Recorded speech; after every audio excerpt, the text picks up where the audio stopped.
Hola, hoy yo les voy a leer el cuento Aceite de Perro, escrito por Ambrose Bierce. Me llamo Buffer Binks. Nací de padres honestos en uno de los más humildes caminos de la vida. Mi padre era fabricante de aceite de perro y mi madre poseía un pequeño estudio, a la sombra de la iglesia del pueblo, donde se ocupaba de los no deseados. En mi infancia me inculcaron hábitos industriosos. No solamente ayudaba a mi padre a procurar perros para sus cubas, sino que a frecuencia era empleado por mi madre para eliminar los restos de su trabajo en el estudio. Para cumplir este deber necesitaba a veces toda mi natural inteligencia, porque todos los agentes de ley de los alrededores se oponían al negocio de mi madre. No eran elegidos con el mandato de oposición, ni el asunto había sido debatido nunca políticamente. Simplemente era así. La ocupación de mi padre, hacer aceite de perro, era naturalmente menos impopular, aunque los dueños de perros desaparecidos lo miraban a veces con sospechas que se reflejaban hasta cierto punto en mí.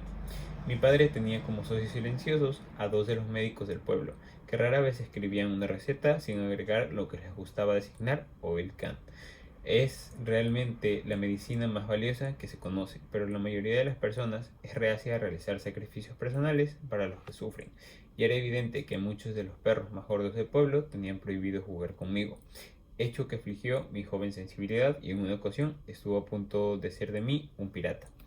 A veces, al evocar aquellos días, no puedo sino lamentar que, al conducir indirectamente a mis queridos padres a su muerte, fui el autor de desgracias que afectaron profundamente mi futuro. Una noche, al pasar por la fábrica de aceite de mi padre, con el cuerpo de un niño rumbo al estudio de mi madre, vi a un policía que parecía vigilar atentamente mis movimientos. Joven, como era yo, había aprendido que los actos de un policía, cualquiera sea su carácter aparente, son provocados por los motivos más represibles, y lo eludí metiéndome en la aceitería por una puerta lateral casualmente entreabierta.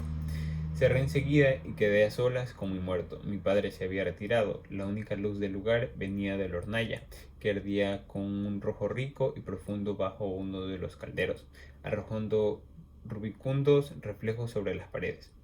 Dentro del caldero el aceite giraba todavía en índole ebullición y empujaba ocasionalmente a la superficie un trozo de perro.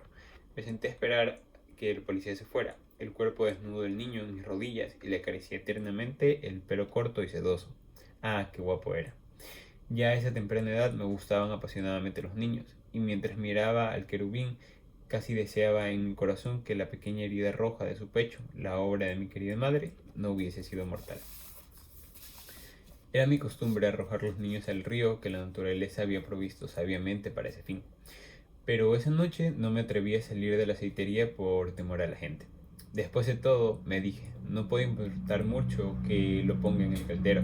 Mi padre nunca distinguiría los huesos de un cachorro y las pocas muertes que pudiera ocasionar el reemplazo del incomparable oil can por otra especie de aceite no tendría mayor incidencia en una población que crece tan rápidamente. En resumen, di el primer paso en el crimen y atraje sobre mí indecibles penurias arrojando el niño al caldero. El día siguiente, un poco más para mi sorpresa, mi padre, frotándose las manos con satisfacción, nos informó a mí y a mi madre que había obtenido un aceite de una calidad nunca vista por los médicos a quienes había llevado muestras. Agregó que no tenía conocimiento de cómo se había logrado ese resultado. Los perros habían sido tratados de una forma absolutamente usual y eran de razas ordinarias. Consideré mi obligación explicarlo y lo hice, aunque mi lengua se habría paralizado si hubiera previsto las consecuencias. Lamentando su antigua ignorancia sobre las ventajas de una fusión de sus industrias, mis padres tomaron de inmediato medidas para reparar el error. Mi madre trasladó su estudio a un ala del edificio de la fábrica y cesaron mis deberes en relación con sus negocios. Ya no me necesitaban para eliminar los cuerpos de los pequeños superfluos y ni había por qué conducir perros a su destino. Mi padre los desechó por completo, aunque conservaron un lugar destacado en el nombre del aceite. Tan bruscamente impulsado al ocio, se podría haber esperado naturalmente que me volviera ocioso y disoluto, pero no fue así. La sagrada influencia de mi querida madre siempre me protegió de las tentaciones que acechan a la juventud, y mi padre era diácono de la iglesia. Ay, qué personas tan estimables llegaron por mi culpa a tan desgraciado fin. Al encontrar un doble provecho para su negocio, mi madre se dedicó a él con renovada asiduidad. No se limitó a suprimir a pedido niños inoportunos, salía a las calles y a los caminos a recoger niños más crecidos. y hasta aquellos adultos que podía atraer a la aceitería. Mi padre, enamorado también de la calidad superior del producto, llenaba sus cubas con celo y diligencia. En pocas palabras, la conversión de sus vecinos en aceite de perro llegó a convertirse en la única pasión de sus vidas. Una ambición absorbente y arrolladora se apoderó de sus almas y reemplazó en parte la esperanza en el cielo que también los inspiraba. Tan emprendedores eran ahora que se realizó una asamblea pública en la que aprobaron resoluciones que los censuraban severamente. Su presidente manifestó que todo nuevo ataque contra la población sería enfrentado con espíritu hostil. Sus pobres padres salieron de la reunión desanimados, con el corazón destrozado y creo que no del todo cuerdos. De cualquier manera, consideré prudente no ir con ellos a la aceitería esa noche y me fui a dormir al establo. A eso de la medianoche, algún impulso misterioso me hizo levantar y atisbar por una ventana de la habitación del horno, donde sabía que mi padre pasaba la noche.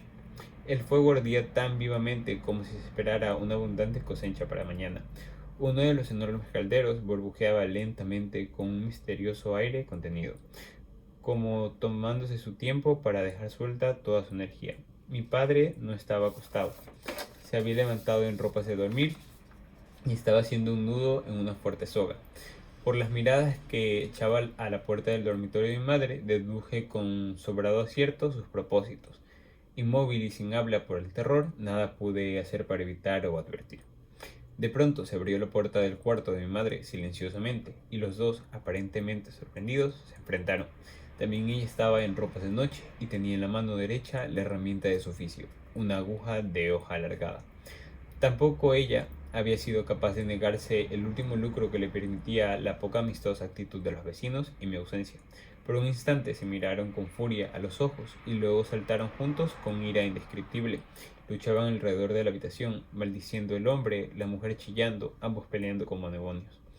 Ella para herirlo con la aguja y él para ahorcarla con sus grandes manos desnudas. No sé cuánto tiempo tuvo la desgracia de observar ese desagradable ejemplo de infelicidad doméstica. Pero por fin, después de un forcejeo particularmente vigoroso, los combatientes se separaron repentinamente. El pecho de mi madre y el arma de mi padre mostraban pruebas de contacto. Por un momento se contemplaron con hostilidad. Luego mi pobre padre, malherido, sintiendo la mano de la muerte, avanzó, tomó a mi querida madre en los brazos, desdeñando su resistencia, la arrastró junto al caldero hirviente, reunió todas sus últimas energías y saltó dentro con ella. En un instante ambos desaparecieron, sumando su aceite al de la comisión de ciudadanos que había sido traída el día anterior la invitación para la asamblea pública. Convencido de que esos inafortunados acontecimientos me cerraban todas las vías hacia una carrera honorable en ese pueblo, me trasladé a la famosa ciudad de Otunwi, donde se han escrito estas memorias con el corazón lleno de remordimiento por el acto de insensatez que provocó un desastre comercial tan terrible. Y bueno, este fue el cuento, espero que haya sido de su agrado y le invito a leerlo.